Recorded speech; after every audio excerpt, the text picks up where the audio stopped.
Hey guys, Cold Blood here. I just want to go over a new build I've been toying around with for the end of this 1 month league. I know lately in the community there's been a lot of talk about how bow builds are weak and you don't really see many people using bows nowadays. And I decided why not try to make a bow build, see what they're talking about, see if you can make a bow build that's viable end game, or just have fun with a bow build. So I kind of decided to make a bow build in the softcore league just to play around with it. And I wanted to make it a little unique, a little quirky, something I've never played with before, something a lot of people might not have seen before. And I thought that maybe a permastun bow build would work, and I decided to go with Rain of Arrows for that build. So I decided to make a Rain of Arrows permastun build, and the first starting point that came to mind, which I thought would be really cool, was a Marauder. To see a Marauder using Rain of Arrows and a bow kind of was amusing to me, and I thought I'd have a lot of fun playing it. So it clicked, and I decided I'm going to go with a Marauder. There's a few things that are good with using a Marauder for this bow build. One, they're really close to the stun mastery wheel at the bottom of the passive tree, and they also have a lot of life nodes around, a lot of life regen nodes. So I decided maybe using this build I could go ahead and grab blood magic as well. That way I won't need to go up to the Templar to grab any mana nodes. I won't have to grab any mana nodes on the way to Ranger, which I'm going to have to go through, and I won't have to waste any gear affixes on mana. So I decided to go with a blood magic permastun Rain of Arrows Marauder. Alright, so I'm just going to pull up the passive tree and show you what my ideas were on what I'm going to grab. So because I'm using blood magic, I'm obviously going to want a lot of life regen, I'm going to want a lot of life, and I'm also going to want to grab a lot of attack speed as well. So the way I went about this was, instead of grabbing the life and armor, I went ahead and grabbed the life regen here for the 0.4 per each node, and then I went across and I grabbed all 3 resistances as well. Obviously I went by way of life. Then I grabbed this blood drinker for the life leech. I think that's it's just as good as regen. If I'm attacking and using life as instead of mana, I'm going to want to leech life instead of mana. Then I went down here and I grabbed Bloodless for the maximum life as well.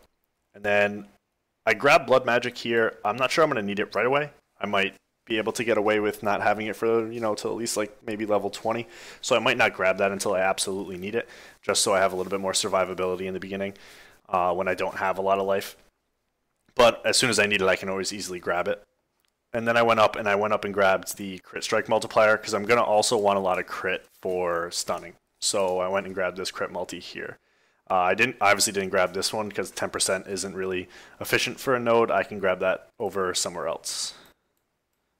So I went down and I grabbed the stun mastery here, obviously, and then I also grabbed Iron Grip so I can add my strength physical damage to my bow damage.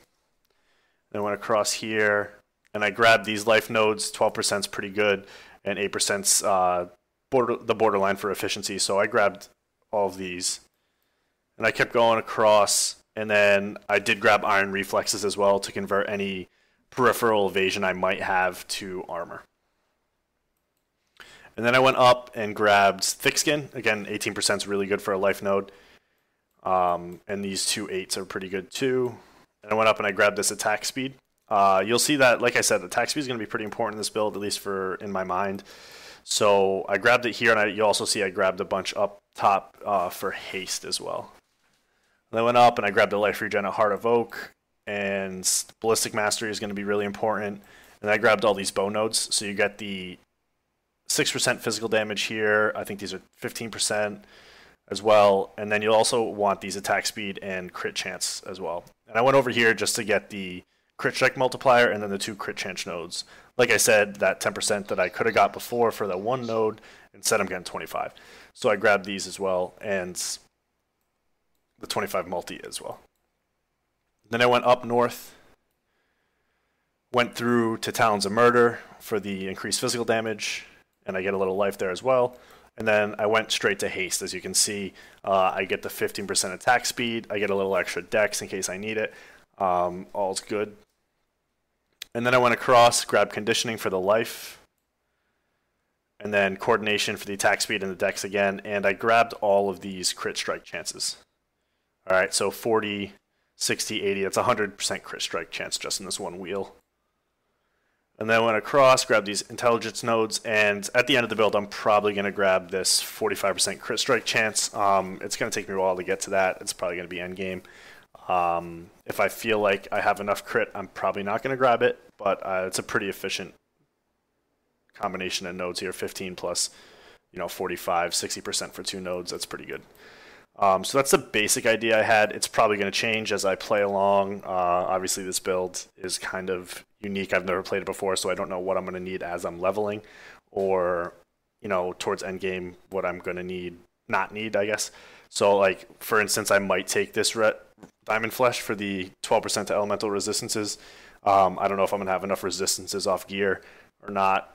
It all just depends on that. So that's pretty much the direction I'm going to go in. I don't have many uniques in mind yet. I might add chaos damage as well. So there's a chance I grab these chaos damage nodes as well. It all just depends on how I feel the build's going as we go.